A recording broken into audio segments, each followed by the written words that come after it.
আসসালামু আলাইকুম ওয়া রাহমাতুল্লাহি ওয়া বারাকাতুহু। দৌলত দরগা ইলাহিয়া দারুস সুন্নাহ আলিম মাদ্রাসা কর্তৃক আজকের অনলাইন ক্লাসে আমার স্নেহস্পদ ছাত্রছাত্রী ভাই ও বোনদেরকে জানাচ্ছি আন্তরিক মোবারকবাদ ও অভিনন্দন। আমি মোহাম্মদ, আশা করি তোমরা সকলে ভালো আছো। আলহামদুলিল্লাহ, আমিও তোমাদের দয়ায় ভালো আছি। আমি মোহাম্মদ আলমগীর কবির, আরবি প্রভাষক, দৌলত দরগা আলিম মাদ্রাসা, নবাবগঞ্জ, দিনাজপুর। আজকে আমি আলিম প্রথম বর্ষের ফেকা প্রথম পত্রের কিতাবুল হজের আবিধানিক অর্থ কী, হজের পারিভাষিক অর্থ কী, হজ কার উপর ফরজ এবং কার উপর ফরজ নয়, এত বিষয়ে আলোচনা করব ইনশাআল্লাহ। তোমরা আমার ক্লাসটি মনোযোগ সহকারে শুনবে এবং সেই অনুযায়ী বাড়িতে বুঝে শুনে সেগুলো আয়ত্ত করার চেষ্টা করবে ইনশাআল্লাহ।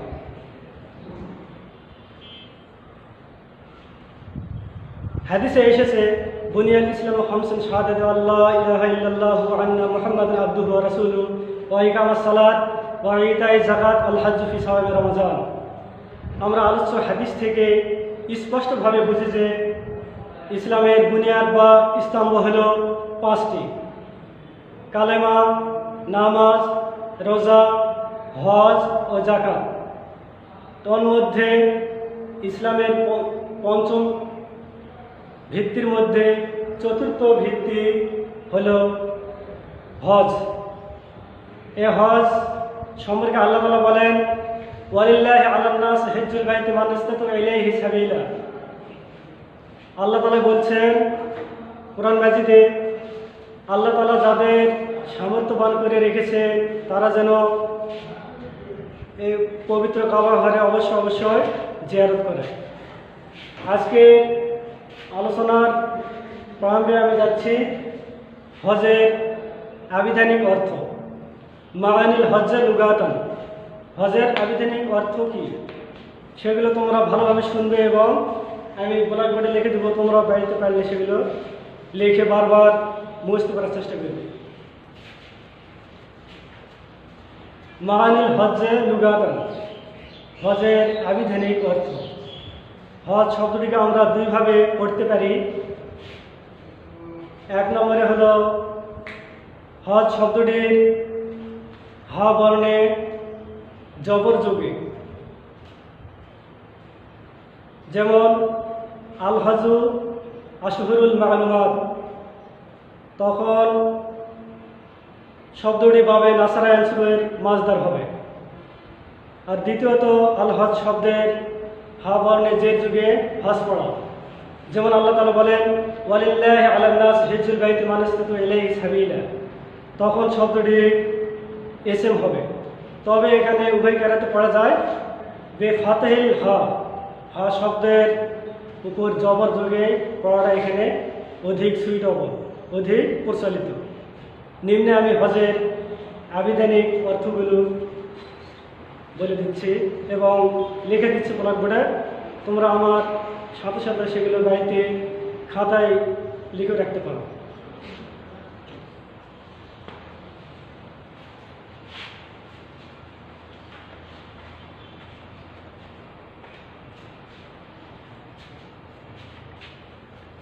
হজের আবিধানিক অর্থ: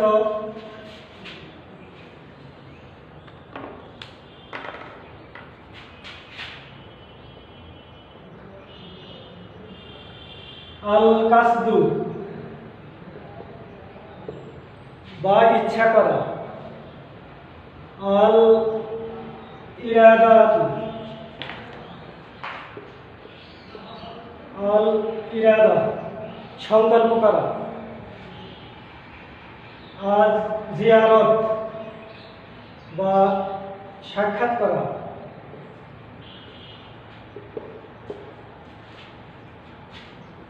আল কাসদু ইলা শাইইন আযীম, তথা মহৎ জিনিসের প্রতি ইচ্ছা করা।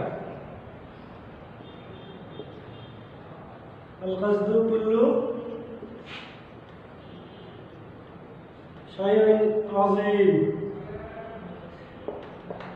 তথা মহৎ জিনিসের ইচ্ছা করা। আল কাসদুল নুসুক তথা ইবাদতের ইচ্ছা করা। আল কাসদুল জিয়ারতুল বাইতুল হারাম তথা বাইতুল্লাহ শরীফ জিয়ারতের ইচ্ছা করা। আল কাসদু ইত্যাদি। ইংরেজিতে হজের প্রতিশব্দগুলি হচ্ছে to wish, to determination, to make decision, to visit, to meet, to coming, to arrival ETC. হজের পারিভাষিক সংজ্ঞা। মাআনিল হজ্জ শারআন।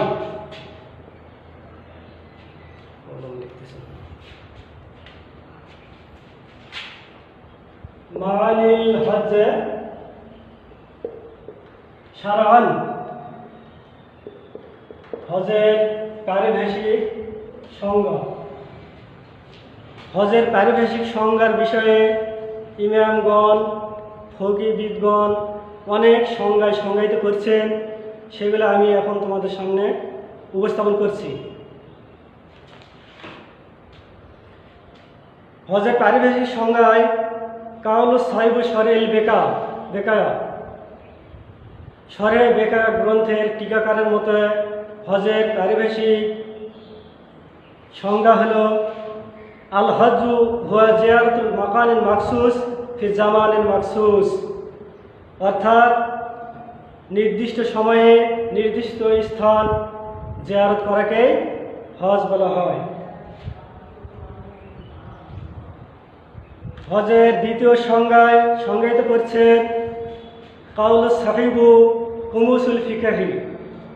কামুসুল ফিকহি গ্রন্থকারের মতে হজের সংজ্ঞা হল হুয়া কাসদুল বাইতুল হারাম লিতাকাররাবা ইলাল্লাহি তাআলা বিআফআলিন মাখসুসিন ফি জামানিন মাখসুস ওয়া ওয়াক্তিন মাখসুস, অর্থাৎ মহান আল্লাহর নৈকট্য লাভের উদ্দেশ্যে সুনির্দিষ্ট সময়ে ও স্থানে পবিত্র কাবা শরীফ জিয়ারতের ইচ্ছা করাকে হজ বলা হয়।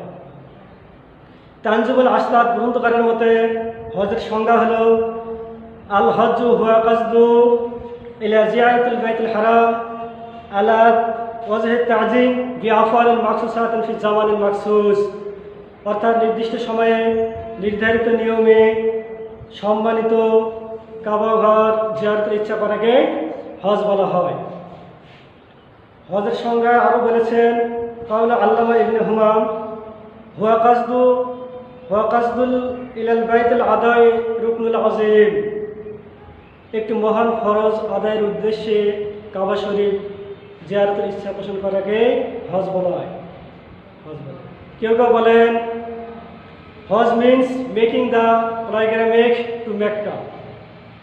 মোট কথা হলো নির্দিষ্ট সময়ে নির্দিষ্ট শর্ত সাপেক্ষে নির্দিষ্ট কার্যাবলীর মাধ্যমে পবিত্র কাবা ঘর জিয়ারতের ইচ্ছা পোষণ করাকে হজ বলা হয়। হজ আলামা ইয়াজিবুল হজ ওয়া আলামাল্লাহ। হজ কার উপর ফরজ এবং কার উপর ফরজ নয় এই সম্পর্কে এখন আমি আলোচনা করছি। তোমরা সুন্দরভাবে আমার আলোচনাগুলি শুনবে। 1 নম্বরে আল ইসলাম তথা মুসলমান হতে হবে। কি হতে হবে? আমাদের 1 নম্বরে আগে মুসলমান হতে হবে। মুসলমান না হলে তার উপর হজ ফরজ হবে না। যদি সে অমুসলিম অবস্থায় হজ করে থাকে তাহলে ইসলাম গ্রহণের পূর্বে, ইসলাম গ্রহণের পরে আবার তাকে হজ করতে হবে। 2 নম্বরে আল হুরিয়াত, স্বাধীন হতে হবে। পরের অধীনে থাকলে কি হবে না? হজ হবে না। দাস দাসের প্রতি হজ ফরজ নয়, কেননা তারা পরের অধীনে থাকে। 3 নম্বরে মোকালাফু বিশ্বরাই, বালেগ হতে হবে। নাবালক, অপ্রাপ্ত বয়স্ক, মাথা বিকৃত এদের উপর হজ ফরজ নয়। 4 নম্বরে সাহিহাত বা সুস্থ থাকতে হবে।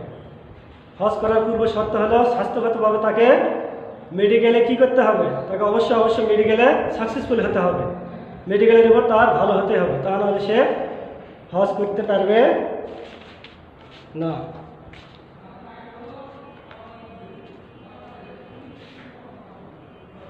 আরোহণ করতে হবে, সুস্থ শরীরে তাকে আরোহণ করতে হবে, তা নাহলে হজ ফরজ তার উপর হবে না। 5 নম্বরে আল বাসারত, তথা দৃষ্টিশক্তি সম্পন্ন হতে হবে, কেননা অন্ধ ব্যক্তির উপর হজ ফরজ নয়। 6 নম্বরে আজাদু, পথে থাকা, হজকারীর সম্পদের পরিমাণ ততটুকু হতে হবে যাতে কাবা শরীফ যাওয়া আসার পর অতিরিক্ত সম্পদ পরিবার পরিজনের জন্য খরচ বাদ দেওয়ার পরে যেই অর্থ থাকবে তখনই তার উপর হজ ফরজ হবে, তা না হলে তার উপর হজ ফরজ হবে না। 7 নম্বরে আমনুত তারেক, তথা রাস্তা নিরাপদ হতে হবে, রাস্তা নিরাপদ না হলে হজ ফরজ হবে না। যদি কোনো ভয়ভীতি থাকে রাস্তায়, যদি কোনো প্রকারের সেখানে চোর ডাকাতের ভয় থাকে, তাহলে তার উপর হজ ফরজ হবে না। 8 নম্বর আজাউজু লিল মুহরিম লিল ইমরাত, মহিলা মানুষের সাথে অবশ্যই তার মুহরিম পুরুষ অবশ্যই থাকতে হবে, তার স্বামী কিংবা তার সঙ্গে যার বিবাহ হালাল এর পুরুষ থাকাকে মুহরিম বলা হয়। আর মুহরিমের দূরত্ব হতে হবে কাবা শরীফ থেকে 48 মাইল, এর মধ্যে হলে মুহরিম লাগবে না। আর যদি 48 মাইলের বেশি হয় তাহলে অবশ্যই সেই মহিলার সঙ্গে মুহরিম পুরুষ থাকতে হবে, তা না হলে তার উপর হজ ফরজ হবে না। আর রাহেলাত, তথা যানবাহনের সুবিধা থাকতে হবে, যানবাহনের সুবিধা না থাকলে হজ ফরজ তার উপর হবে না।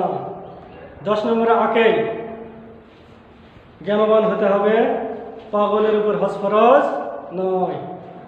11 নম্বরে কয়েদি না হওয়া, যিনি হজ করবেন তাকে অবশ্যই কয়েদি হওয়া যাবে না, কয়েদির উপর হজ ফরজ নয়। আবার কারো মতে তার প্রতিনিধি, কয়েদির পক্ষে যদি কোনো প্রতিনিধি হজ করতে যান তাহলে আদায় হয়ে যাবে। উপরোক্ত শর্তগুলো যাদের মধ্যে পাওয়া যাবে তাদের উপরে হজ ফরজ, অন্যথায় তার উপর হজ ফরজ হবে না।